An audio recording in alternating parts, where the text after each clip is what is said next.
The MDC Alliance President Nelson Chamisa has described his former colleague Douglas Mwonzora as a sellout who was fighting an unwinnable party agenda. For close to 6 months, Mwonzora, who is the MDCT Interim Secretary General, has been on the warpath, frustrating the operations of the MDC Alliance through recalls on MPs and councillors, claiming they had ceased to be MDCT members. His strength is drawn from an earlier Supreme Court judgment that ruled Chamisa was not the legitimate leader of the MDCT.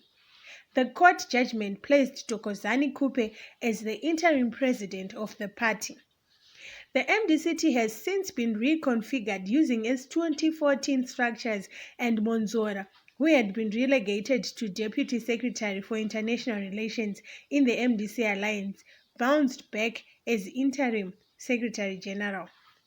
Since then, he has been recalling MPs and councillors who have publicly showed alliance to Chamisa.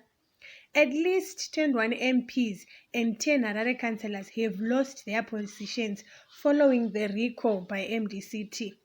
Speaking at a church service for the late Kwazana MDC Alliance MP Miriam Shain Harare on Thursday, Chamisa said he was disappointed by his erstwhile colleague's action as he was destroying the legacy of the late MDC founding leader Tsvangirayi. Tsvangirayi died in 2018 and an extraordinary Congress is expected to be held to find his replacement. I am really disappointed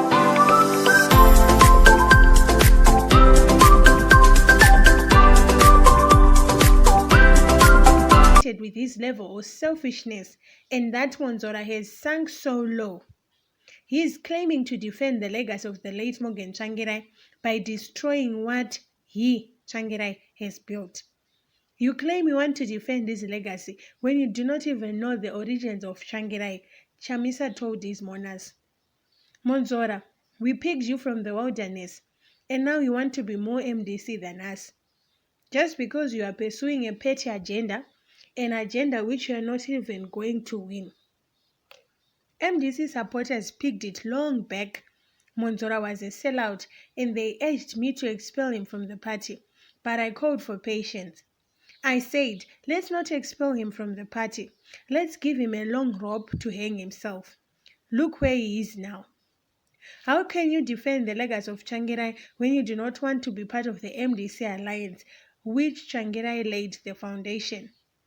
The MDC Alliance leader said Mwonzora's actions had resulted in taxpayers footing an 18 million bill to allow the Zimbabwe Electoral Commission to conduct by-elections in all constituencies and wards left vacant following the recalls.